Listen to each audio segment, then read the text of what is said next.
Ms. Bordeaux? Hi. Hi, I'm Johanna. Hi, Dietitian. Johanna. Thank you so much for meeting with me. Oh, of course. Do you go by Ms. Bordeaux or do you prefer Ivy? Yeah, just call me Ivy. Ivy, no problem. So, what brings you in today? I'm freaking out. Freaking out? Yes, I'm freaking out. Why don't you tell me why? Okay, so I got diabetes in my family, and I now have pre-diabetes. Uh-oh. Okay. Did the doctor happen to tell you any lab values? A1C, glucose, anything like that? Does that ring a bell? A1C was 5.9, but I don't know what the heck that means. Okay. We can talk about that. I just know it's bad because he said pre-diabetes with it. Okay. And I'm not doing this whole diabetes thing. Okay, I understand. Okay. Why don't you tell me what you know about diabetes or pre-diabetes? That it's bad, and that blood sugars, it's high in your blood. Okay. And that it can lead to other health issues because my uncle had his toe removed. Okay. And he refuses to watch what he does, so he had another toe removed. Oh my. And he has an ulcer on his leg, they called cellulitis or something, but it has to do with his diabetes. Okay. And then it's just all over my family, and they're all really overweight, and I don't think I am. Okay. No. So you have a strong family history of diabetes, apparently, and it sounds like you're scared of what can happen, but good news is you're in a pre-diabetic stage, so you don't have diabetes yet. That's what the doctor said. So it's reversible? Pre-diabetes is our body warning us. It's just it's something that the health field has created to let us know that we are at risk of diabetes. We're not quite there yet, so it's just a phase for us to know that we can still make some lifestyle changes to reverse this and get into a healthier state and not get diabetes. So that's the good news. That's good. Okay. What are some things that you've done in the past to I started jogging recently. Okay.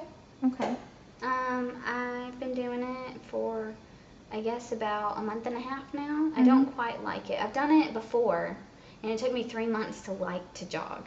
Okay. So I'm giving it that 3-month time again. But I have started doing that about 3 times a week with my dog. I know she needs it too. Okay. So you like jogging? Yes. What other things do you like to do? I really like chocolate.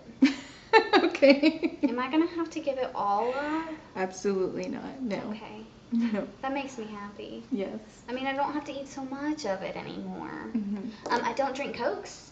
Okay. I don't even drink Diet Cokes. That's great. I mean, that right there shows your commitment to it. Okay. And you obviously are very diligent and want to get this under control. Yes. So let's rein the chocolate in, I suppose. So with anything with diabetes, it's more about consistency in your diet. Okay. And we can talk a little bit more about that. And there's consistency, and what we focus on is a group of nutrients called carbohydrates. Okay. Okay. What are you specifically, or is there anything specific that you are wanting to focus in on with your goals? I have gained a little bit of weight, and that's why I started jogging. So I think the maybe cutting back on the sugar will really help with that too. Okay. Okay, so. And I really like bread. You said carbs, and I know carbs are bad because I hear that all the time. Low carbohydrate diet and no breads and pastas. I can cut back on those, but I prefer not to eliminate them.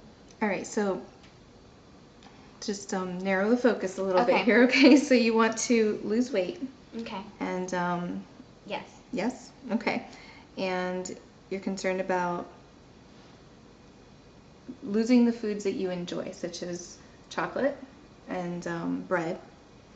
You don't have to lose them. Like I said, we can figure out, portion control and consistency on that. But you had mentioned wanting to reduce your sugar intake specifically. Tell me a little bit more about that. Okay.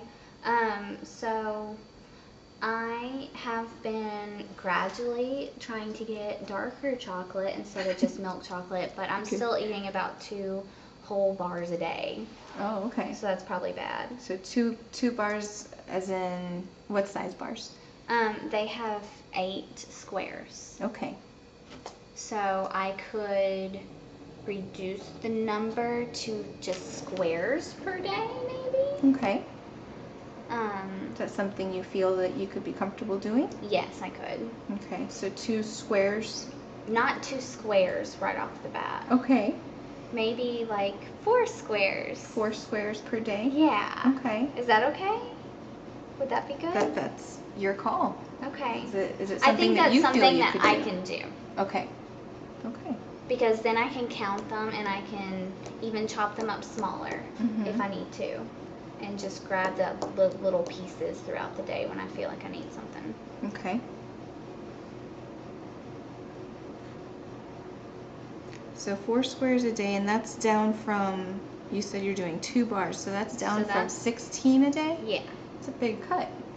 So that's a good start. Okay. Okay. So that's one big goal there. And I think I can do that because I really do not want diabetes.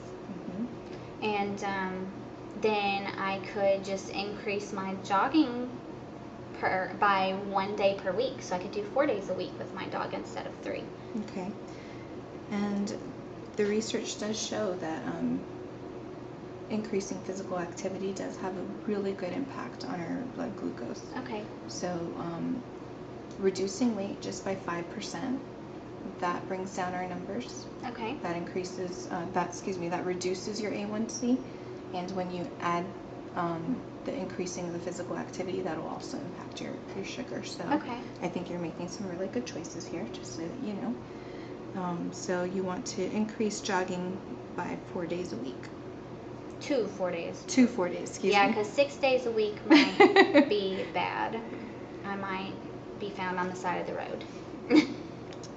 Okay, so we have reducing your chocolate intake from 16 squares to 4 squares a day. Yes. And then increasing jogging to 4 days a week. Yes. How do you feel about that? I can do those. Yeah? I can do those. And then maybe we can add some then next time I see you or something. Absolutely. Okay, so we'll go ahead and start talking a little bit more about diabetes. Okay. All right.